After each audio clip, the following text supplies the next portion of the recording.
Good morning students. आज हम paper number 5 का क्वेश्चन नंबर 57 पढ़ेंगे। अभिप्रेरणा के कारकों पर प्रकाश डालिए। सबसे पहले हमने अभिप्रेरणा के डेफिनेशंस पढ़ी थी। अभिप्रेरणा होती क्या है, बच्चे को कोई भी काम करने के लिए एनकरेज करना, तो अलग अलग जो साइकोलॉजिस्ट थे उनकी अलग अलग डेफिनेशन थे।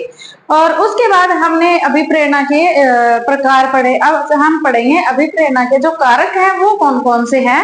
तो आइए हम देखते हैं अभिप्रेरणा के कारक है। शिक्षण तथा अधिगम की प्रक्रिया में अभिप्रेरणा का महत्व अत्यधिक है। जब बच्चा स्टडी करता है तो सबसे पहले जरूरी है कि उस बच्चे को पढ़ने के लिए एनकरेज करना, उसके एम्स बताना कि ये चीज आप सीखोगे तो उसके पीछे आपका लक्ष्य क्या है और आपको गेट क्या होगा। इसीलिए मनोवैज्ञानिकों ने अपने अपने ढंग से अभिप्रेरणा का वर्गीकरण किया है। हम यहाँ पर कुछ विद्वानों द्वारा किए गए वर्गीकरण पढ़ेंगे कि कौन कौन से कारक है वो अलग अलग मनोवैज्ञानिकों ने बताए हैं। तो सबसे पहला है थॉमसन के द्वारा किया गया वर्गीकरण। तो थॉमसन ने क्या वर्गीकरण किया है, देखिए। एम के थॉमसन ने अभिप्रेरकों को दो भागों में विभक्त किया है। सबसे पहला उन्होंने किया था प्राकृतिक अभिप्रेरक और कृत्रिम अभिप्रेरक। अब ये दोनों होते क्या है? प्राकृतिक अभिप्रेरक वो होता है जो जन्म के साथ आता है, जैसे भूख लगना, प्यास लगना। तो ये क्या होते हैं, जो जन्म से हमें प्राप्त होते हैं वो प्राकृतिक अभिप्रेरक होते हैं। और कृत्रिम अभिप्रेरक वो है जो हम जन्म के बाद है, वो जबरदस्ती मान लो कोई काम करवाने के लिए हम बच्चे को उकसाते हैं, जैसे पढ़ने के लिए या खेलने के लिए, कोई अच्छा काम करने के लिए हम बच्चे को क्या करते हैं, उकसाते हैं। तो वो क्या होते हैं, कृत्रिम अभिप्रेरक होते हैं, जो हम जानबूझ के बच्चे को कोई काम करने के लिए देते हैं। तो ये दोनों है। सबसे पहले हम देखते हैं प्राकृतिक अभिप्रेरक। ये वे अभिप्रेरक हैं जो जन्म से ही व्यक्ति में पाए जाते हैं। भूख, प्यास, सुरक्षा आदि अभिप्रेरकों से मानव जीवन का विकास होता है। तो ये क्या है, जो जन्म से होते हैं वो प्राकृतिक अभिप्रेरक हैं। उसके बाद हम देखते हैं कृत्रिम अभिप्रेरक क्या है। ये वे अभिप्रेरक होते हैं जो वातावरण में विकसित होते हैं, जो जन्म के बाद बच्चे को हम एनवायरनमेंट में जो देते हैं उनका आधार तो प्राकृतिक अभिप्रेरक होते हैं, परंतु सामाजिकता के वातावरण में इनकी अभिव्यक्ति का स्वरूप बदल जाता है।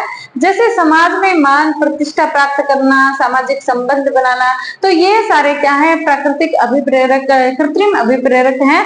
जो मानव जैसे समाज में कोई अच्छा पद प्राप्त करना है तो हम क्या करेंगे, उसको एनकरेज करेंगे, उसको उकसाएंगे कि वो अच्छे काम करे। तो वो क्या होते हैं, हमारे कृत्रिम अभिप्रेरक होते हैं। आर्टिफिशियल मोटिवेशन होता है। उसके बाद देखिए थॉमसन ने दो भागों में बांटा, कृत्रिम और प्राकृतिक। उसके बाद हम देखते हैं मैस्लो द्वारा किया गया वर्गीकरण। मैस्लो का मत तथा उसके द्वारा किया गया अभिप्रेरकों का वर्गीकरण शिक्षा में पर्याप्त महत्व रखता है। उसने आवश्यकताओं पर अधिक बल दिया है। मैस्लो ने आवश्यकताओं की तीव्रता को आधार बताया है। कुछ आवश्यकताएं ऐसी होती हैं जिन्हें तुरंत ही पूरा करना पड़ता है, जैसे प्यास लगने पर पानी पीना पड़ता है, भूख लगने पर खाना खाना पड़ता है। तो वो क्या होते हैं, वो जो हैंड टू हैंड है, हमें उनकी पूर्ति करनी जरूरी होती है। कुछ आवश्यकताएं ऐसी होती हैं जो बाद में फुर्सत के समय पर पूरी की जा सकती हैं। उदाहरण, भूखा व्यक्ति पहले अपने भोजन की व्यवस्था करता है। तो भूख प्यास है, ये हमारे क्या है, ये इनमें हमारी प्रायोरिटी रहती है। सबसे पहले हमें इनको शांत करना जरूरी है। भूख मिट जाने के बाद वह सुरक्षा व अन्य किसी आवश्यकता की पूर्ति करता है। यह क्रम आवश्यकता की तीव्रता के आधार पर बनता जाता है कि आवश्यकता कितनी तीव्र है तो उसकी पूर्ति है वो उतनी ही जल्दी होगी। मैस्लो ने अभिप्रेरकों को दो भागों में बांटा है। सबसे पहला अभिप्रेरक था जन्मजात और दूसरा अभिप्रेरक क्या था, अर्जित। जन्मजात अभिप्रेरक वो होते हैं जो जन्म से होते हैं, जैसे मैंने आपको ये थॉमसन के वर्गीकरण में बताया था, जो मैंने क्या बताया था, प्राकृतिक अभिप्रेरक था। तो प्राकृतिक अभिप्रेरक जो जन्म से हमें प्राप्त होते हैं, भूख, प्यास, नींद, ये सभी चीजें। तो जो जन्मजात अभिप्रेरक है उसमें भी हम इन्हीं चीजों को शामिल करेंगे। हमारे जो प्राकृतिक अभिप्रेरक है वो ही हमारे क्या होते हैं, जन्मजात अभिप्रेरक होते हैं। उसके बाद अर्जित अभिप्रेरक। अर्जित अभिप्रेरक वो होते हैं जो जन्म के बाद हम जानबूझ के क्या करते हैं, जिन्हें अर्जित करते हैं। तो सबसे पहले हम देखते हैं जन्मजात अभिप्रेरक है। इसके अंतर्गत भूख, प्यास, सुरक्षा, यौन आदि आ जाते हैं। और ये जन्मजात अभिप्रेरक है, और जिन्हीं को मैंने क्या बताया था, प्राकृतिक अभिप्रेरक बताया था। ये दोनों क्या है, सेम है। उसके बाद हम देखते हैं अर्जित अभिप्रेरक। इसके अंतर्गत वातावरण से प्राप्त अभिप्रेरक आते हैं, जो जन्म के बाद हमें प्राप्त होते हैं। तो इनको भी उसने सामाजिक तथा व्यक्तिगत भागों में बांटा है। तो सामाजिक अभिप्रेरकों के अंतर्गत सामाजिक युयुत्सा और आत्मस्थापना एवं व्यक्तिगत अभिप्रेरकों जैसे आदत, रुचि, अभिवृत्ति, अचिंतन अभिप्रेरक आदि होते हैं। तो जन्मजात अभिप्रेरक होते हैं वो इंसान जन्म से होता है, और जो जन्मजात अभिप्रेरक नहीं होते हैं वो हम क्या करते हैं, बाद में जानबूझ के अर्जित करते हैं, अपने व्यवहार में लाते हैं, अपने समाज में जिन व्यवहार को अपनाते हैं वो होते हैं। उसके बाद हम देखते हैं क्रेच व क्रेचफील्ड द्वारा वर्गीकरण किया गया है।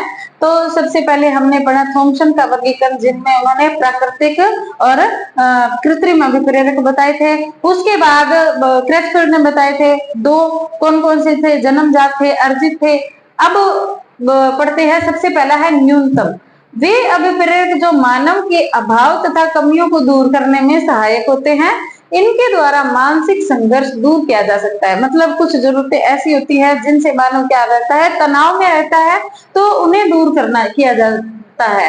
क्रेचफील्ड के अनुसार न्यूनता का अभिप्रेरक आवश्यकताओं से संबंधित है, मतलब जो जरूरतें होती हैं उनसे संबंधित है क्रेचफील्ड का सिद्धांत, जिनके द्वारा चिंता, डर, धमकी और कोई मानसिक द्वंद्व है वो दूर हो जाता है।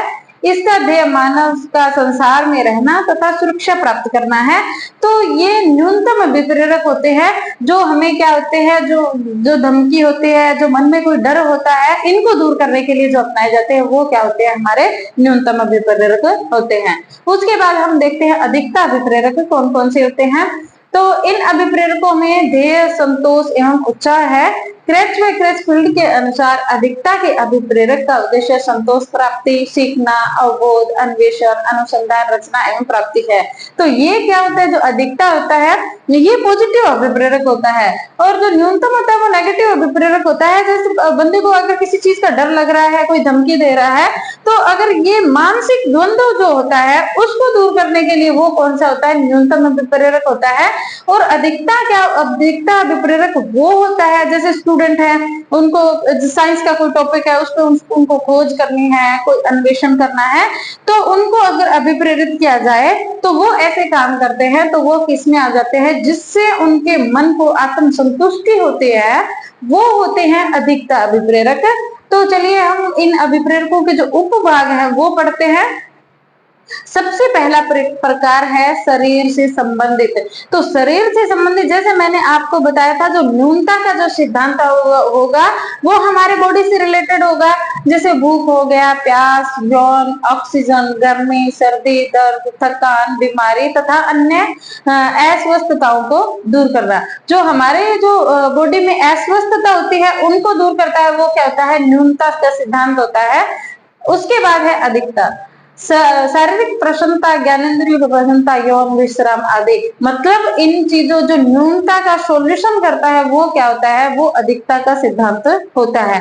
उसके बाद हम देखते हैं वातावरण से संबंधित है, वो है भय से सुरक्षा, समस्या का समाधान और स्वस्थ वातावरण। तो ये क्या कहते हैं, डर है, भय, धमकी, ये सारी चीजें किसमें आती है, ये सारी न्यूनता में आ जाती है। और अधिकता में क्या आती है, इसकी पॉजिटिव चीजें आती है, अच्छी वस्तुओं की प्राप्ति, वस्तुओं का निर्माण और वातावरण में परिवर्तन। तो ये सारे किसमें आते हैं, अधिकता में आते हैं। जो पॉजिटिव चीजें होती हैं वो अधिकता में ली जाती हैं। उसके बाद हम देखते हैं समय से संबंधित कौन कौन से अभिप्रेरक है। तो समय से संबंधित है वैमनस्य दूर करना और समाज में स्थान प्राप्त करना और प्रभुत्व। ये सारे किसमें आते हैं, ये न्यूनता में आते हैं। उसके बाद अधिकता में क्या आती है, इससे पॉजिटिव चीज कौन सी आती है, प्रेम की प्राप्ति है, व्यक्ति तथा समाज में संबंध है, सहयोग और अवबोध, सद्भाव। तो ये सारे क्या होती है, ये अधिकता में आती है, जो हमारे बॉडी से पॉजिटिव चीजें जो रिलेट करती हैं। उसके बाद हम देखते हैं स्वयं से संबंधित, खुद से संबंधित होती है वो न्यूनता और अधिकता में क्या क्या चीजें आती हैं। तो हीनता तथा असफलता की भावना, चिंता, दुख, भय आदि दूर करना। तो ये सारे, जैसे मैंने आपको शुरू में ही बता दिया था कि जो डर होता है तो मानव क्या रहता है, एक कंफ्यूजन में रहता है, टेंशन में रहता है तो वो क्या आता है, वो न्यूनता से संबंधित होता है। उसके बाद अधिकता में क्या आता है, नैतिक मान्यताओं का विकास, प्रगति तथा समाज में स्तर का निर्धारण। तो ये सारे क्या आते हैं अधिकता में। इसी के साथ हमारा जो क्वेश्चन नंबर 57 है वो समाप्त होता है। Thank you.